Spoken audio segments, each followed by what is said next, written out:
नमस्कार और स्वागत है इस खास पड़ताल में। आज हम भारत की आपराधिक न्याय प्रणाली के एक बेहद संवेदनशील और महत्वपूर्ण पहलू पर बात कर रहे हैं कि ये प्रणाली मानवाधिकारों का उल्लंघन करने वाले कुछ जो गंभीर अपराध हैं, उनसे कैसे निपटती है। जी। हमारी ये चर्चा एक दस्तावेज है, आपराधिक न्याय और मानवाधिकार, उसके विश्लेषण पर आधारित है।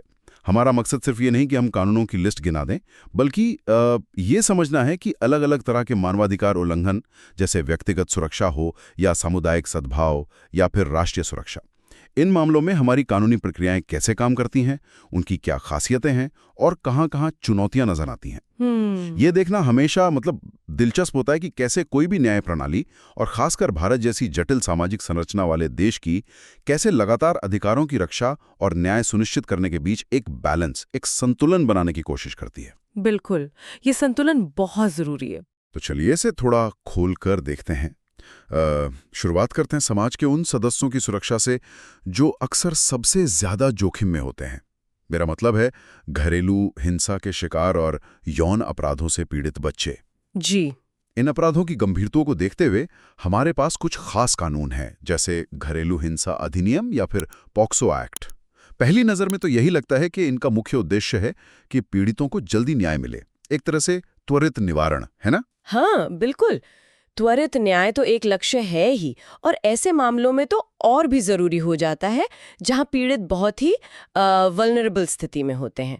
लेकिन यहाँ जो बात इन कानूनों को और भी खास बनाती है, वो है इनका पीड़ित केंद्रित नजरिया। पीड़ित केंद्रित, इसका क्या मतलब हुआ? हाँ, ये सिर्फ एक शब्द नहीं है। इसका मतलब है कि पूरी कानूनी प्रक्रिया के दौरान पीड़ित की भलाई, उनकी ज़रूरतें, इमोशनल, साइकोलॉजिकल, उनकी गरिमा, उनकी प्राइवेसी, इन सबको सबसे ज़्यादा प्राथमिकता दी जाती है। अच्छा। जैसे पॉक्सो एक्ट में बच्चों का बयान दर्ज करने के लिए भी खास तरीके हैं, ताकि उन्हें बार बार उस ट्रॉमा से ना गुजरना पड़े। तो ये सिर्फ अपराधी को सजा दिलाने की बात नहीं है, बल्कि ये भी कि प्रक्रिया खुद पीड़ित के लिए और ज्यादा दर्दनाक ना बन जाए। बिल्कुल सही। लेकिन क्या इसमें इस संवेदनशीलता और जल्दी न्याय के लक्ष्य में कभी कभी कोई टकराव भी होता है? क्या ज्यादा सेंसिटिव होने की कोशिश में प्रक्रिया धीमी हो जाती है? देखिए, ये एक बहुत ही प्रैक्टिकल सवाल है, और हाँ, इसमें एक बैलेंस बनाने की चुनौती तो है। पूरी संवेदनशीलता के साथ जांच करने में, सुनवाई करने में समय लग सकता है, और ये शायद त्वरित न्याय के विचार से थोड़ा अलग लगे। लेकिन इन कानूनों का जो मूल इरादा है, वो यही है कि न्याय सिर्फ हो ही नहीं, बल्कि वो सही तरीके से हो, मानवीय तरीके से हो। और इसके अलावा इन कानूनों में अक्सर अपराध की गंभीरता के हिसाब से कठोर सजाओं का भी प्रावधान है।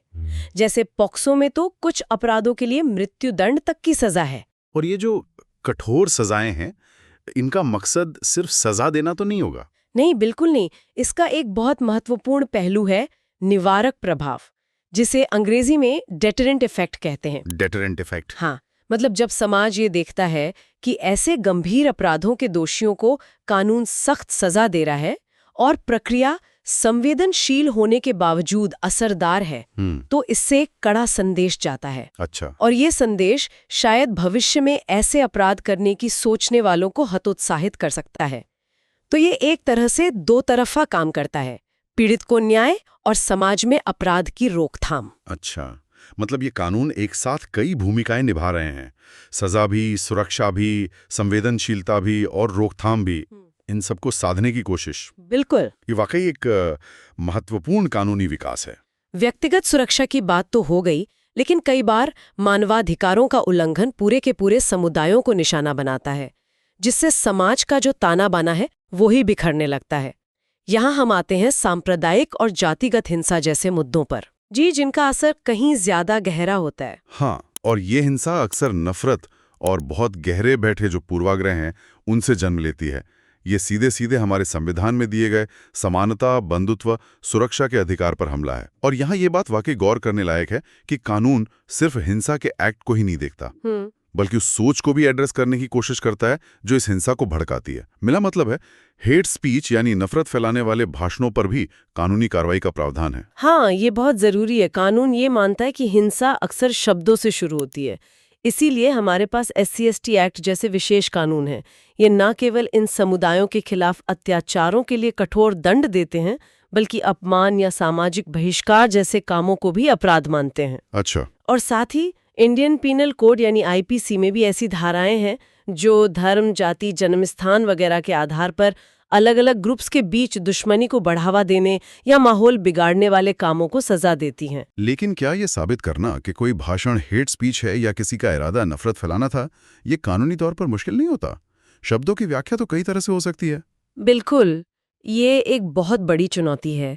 अभिव्यक्ति की आज़ादी और हेट स्पीच के बीच एक बहुत महीन रेखा है और ये तय करना अक्सर अदालतों के लिए मुश्किल होता है। उन्हें देखना पड़ता है कि जो कहा गया क्या उसका इरादा वाकई हिंसा भड़काना था या नफरत पैदा करना था। इसमें कॉन्टेक्स्ट देखना पड़ता है, बोलने वाले की नीयत समझनी पड़ती है, उसका असर क्या हो सकता है, ये सब देखना पड़ता है। हाँ, ये तो जटिल है। इसीलिए ऐसे मामलों में जांच और मुकदमा दोनों ही बहुत संवेदनशील और जटिल हो जाते हैं। और इसी जटिलता और इन अपराधों के सामाजिक असर को देखते हुए जल्दी न्याय की जरूरत और भी बढ़ जाती है। इसीलिए अक्सर स्पेशल कोर्ट्स या फास्ट ट्रैक कोर्ट्स बनाए जाते हैं ऐसे मामलों के लिए। अच्छा, ताकि सुनवाई जल्दी हो सके। हाँ, ताकि मुकदमों का निपटारा जल्दी हो, पीड़ितों को राहत मिले और समाज में भी एक संदेश जाए कि कानून काम कर रहा है। अगर हम इसे बड़ी तस्वीर में देखें तो ये न्याय प्रणाली के जरिए हमारे संविधान के जो सेक्युलर और समतावादी मूल्य हैं उन्हें जमीन पर मजबूत करने की कोशिश है। ये दिखाता है कि कानून सिर्फ इंडिविजुअल राइट्स की ही बात नहीं करता, बल्कि समाज में सद्भाव बनाए रखने में भी एक्टिव रोल निभाता है। तो संक्षेप में कहें तो इन कानूनों का मकसद डबल है। एक तो हिंसा और भेदभाव के शिकार लोगों को न्याय देना जी, और दूसरा उन विचारों और कामों पर रोक लगाना जो समाज को बांटते हैं। जी, ये देश के जो बुनियादी लोकतांत्रिक और सेक्युलर चरित्र है उसे बनाए रखने के लिए कानूनी ढांचे का एक अहम हिस्सा है। बिल्कुल। अब हम एक और ऐसे एरिया की तरफ बढ़ते हैं जहां मानवाधिकार और कानून के बीच का जो बैलेंस है वो बहुत ही नाजुक है और लगातार टेस्ट होता रहता है। वो है आतंकवाद और उग्रवाद। हाँ, ये बहुत ही जटिल मुद्दा है। हाँ, ये एक ऐसी चुनौती है जो सीधे नेशनल सिक्योरिटी से जुड़ी है, लेकिन साथ ही इससे निपटने के जो उपाय किए जाते हैं उनका असर आम नागरिकों के मानवाधिकारों पर भी पड़ सकता है। सही कहा। यहाँ सिचुएशन काफी पेचीदा है। एक तरफ तो स्टेट की जिम्मेदारी है कि वो अपने नागरिकों को आतंकवादी हमलों से बचाए, जिसके लिए कई बार कड़े कदम उठाने पड़ सकते हैं। जी। दूसरी तरफ ये डर भी लेता है कि इन्हीं कदमों से कहीं बेगुनाह लोगों के मौलिक अधिकार जैसे आजादी का अधिकार, निष्पक्ष सुनवाई का अधिकार वो खतरे में ना पड़ जाएं। बिल्कुल, ये वाकई एक तलवार की धार पर चलने जैसा है। हाँ, आतंकवाद का जो नेचर है, जिसमें अक्सर क्रॉस बॉर्डर लिंक्स होते हैं, ऑर्गेनाइज्ड क्राइम होता है और जिसका मकसद बड़े पैमाने पर डर फैलाना और राज्य को अस्थिर करना होता है, वो इसे सामान्य अपराधों से अलग बनाता है। सही। इसी खास नेचर को देखते हुए कई देशों की तरह भारत में भी स्पेशल एंटी टेरर कानून बनाए गए हैं, जैसे पहले पोटा या टाडा थे। हाँ, सुने हैं नाम। और अब UAPA है, गैर कानूनी गतिविधियां रोकथाम अधिनियम। इन कानूनों में आमतौर पर पुलिस और जांच एजेंसियों को ज्यादा शक्तियां दी जाती हैं। किस तरह की ज्यादा शक्तियां, और क्या यहीं से मानवाधिकारों के हनन का खतरा शुरू होता है? हाँ, यहीं पर वो संतुलन वाला सवाल सबसे ज्यादा उठता है। इन स्पेशल कानूनों में अक्सर ऐसे प्रावधान होते हैं जैसे हिरासत की लंबी अवधि, मतलब बिना चार्जशीट फाइल किए ज्यादा समय तक कस्टडी में रखना। अच्छा। जमानत मिलने में ज्यादा मुश्किल होना, कुछ खास हालात में पुलिस के सामने दिए गए बयान को भी सबूत मान लेना, जांच के लिए ज्यादा समय मिलना। ये शक्तियां आतंकवाद जैसे गंभीर अपराधों की जटिल जांच के लिए जरूरी मानी जाती हैं। लेकिन साथ ही यहीं पर मिसयूज की आशंका भी पैदा होती है।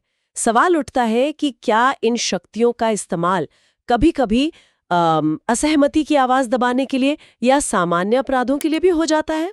ये एक बड़ा सवाल है। और इसी आशंका को दूर करने और वो बैलेंस बनाए रखने में जुडिशरी यानी न्यायपालिका का रोल बहुत ही महत्वपूर्ण हो जाता है। अदालतों का काम है कि वे इन स्पेशल कानूनों के तहत जो भी कार्रवाई हो रही है उसकी गहराई से समीक्षा करें। अच्छा। वो ये सुनिश्चित करती हैं कि गिरफ्तारी मनमानी न हो, हिरासत कानूनी प्रक्रिया के हिसाब से हो, आरोपी को फेयर ट्रायल का मौका मिले और सबसे जरूरी कि किसी भी तरह की टॉर्चर या जबरदस्ती से लिया गया बयान सबूत ना माना जाए। मतलब कोर्ट एक तरह से निगरानी रखता है। बिल्कुल। न्यायपालिका एक तरह से मानवाधिकारों के प्रहरी की तरह काम करती है, जो ये देखती है कि राष्ट्रीय सुरक्षा की आड़ में कहीं कानून का शासन यानी रूल ऑफ लॉ ही न टूट जाए। तो क्या ये कहना ठीक होगा कि ये जो एंटी टेरर कानून है वो अपने आप में समस्या नहीं है, बल्कि उनका इस्तेमाल कैसे होता है और कोर्ट उन पर कितनी नजर रखता है ये तय करता है कि बैलेंस बना रहता है या नहीं? बिल्कुल सही कहा आपने। चुनौती कानूनों में उतनी नहीं है जितनी उनके समझदारी भरे और न्याय संगत इस्तेमाल में है। आखिर में लक्ष्य तो साफ है, आतंकवादियों और देश विरोधी ताकतों को कानून के दायरे में लाकर सजा दिलाना। हाँ, लेकिन ये करते हुए संवैधानिक मूल्यों और मानवाधिकारों के जो स्टैंडर्ड्स हैं उनका पूरी तरह पालन करना।